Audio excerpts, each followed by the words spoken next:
সিলেট আসবো আর ভোলাগঞ্জ সাদা পাথর ঘুরবো না তা তো হয় না। আজকে তাই চলে আসলাম সাদা পাথর দেখার জন্য। হ্যাঁ, এটা ভোলাগঞ্জে অবস্থিত। আমরা কিন্তু সপরিবারে চলে এসেছিলাম এই সাদা পাথর দেখার জন্য। আসলে এখানে এসে আমার অনুভূতিটা যে কী ভালো লেগেছে কি বলবো। এত সুন্দর পানির শব্দ ছিল এবং পানিগুলো এত স্বচ্ছ ছিল কি বলবো।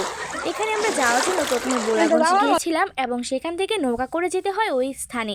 এবং যাওয়ার পথে দেখো কত সুন্দর সুন্দর শামুক এবং ঝিনুকের তৈরি জিনিসপত্র পাওয়া যায়, খুবই সুন্দর সুন্দর। তোমরা কিন্তু তোমাদের প্রিয় মানুষকে এটা গিফট করতে পারো এখান থেকে কিনে। আমার কাছে জিনিসগুলো খুবই ভালো লেগেছে। এখন আমরা নৌকা ঠিক করে নিয়েছি এবং নৌকা করে চলে যাব এই ওই পারে। ওই পাড়েই কিন্তু মূলত রয়েছে আমাদের সাদা পাথরগুলো। এখানে চলে আসলাম ফাইনালি। দেখো দুঃখিত তোমাদেরকে নৌকার ভিডিওগুলো দেখাতে পারি নাই। নৌকার দৃশ্যগুলো কিন্তু খুবই সুন্দর। এখানকার ভিউটা একবার দেখো কি সুন্দর যে, এবং এত বড় এরিয়া কি বলবো। পানিগুলো এত স্বচ্ছ, দেখো তারা কত আনন্দ করছে এবং মজা করছে। এবং সাইডের যে পাহাড়গুলো, সে পাহাড় নদী পাথর সব কিছু মিলে যেন সৃষ্টিকর্তার এক অপরূপ সৌন্দর্যে মেতে উঠেছে এই জায়গাটা। এটা দেখে কিন্তু সবারই মন ভালো হয়ে যাবে। এখানে গেলে তোমার আসতেই মনে যাবে না, এত সুন্দর জায়গাটা কি বলবো। এবং এখানে কিন্তু বর্ষাকালে আসতে খুব ভালো হয়। এখানে প্রচুর পরিমাণের পর্যটক থাকে এবং এখানে সকল দিক দিয়ে তোমার সুবিধা রয়েছে।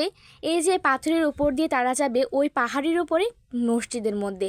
ওই মসজিদে উঠতে অনেক সময় লাগে, তারপরেও অনেক পর্যটকই যায় পাহাড়ের উপরে। পাহাড়ের উপরে কিন্তু ওঠার মজাই আলাদা। এবং এখানে ফটোগ্রাফার রয়েছে, ইচ্ছে করলে কিন্তু এখান থেকে সুন্দর সুন্দর ছবিও তুলতে পারো।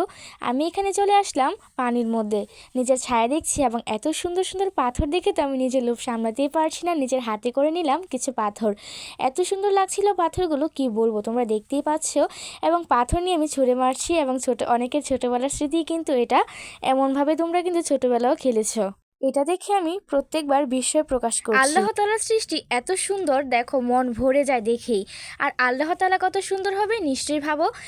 এখানকার মধ্যে অনেক সুন্দর সুন্দর পাথর এবং স্রোত কিন্তু সব সময় থাকে, প্রচুর প্রচুর মানুষ থাকে এখানে। এখানে যেহেতু পানি একটু কম লাগছে, কিন্তু এটা মোটেও পানি কম নয়। এখানে কিন্তু পানি অনেক বেশি, দেখতে লাগছে এখানে কম।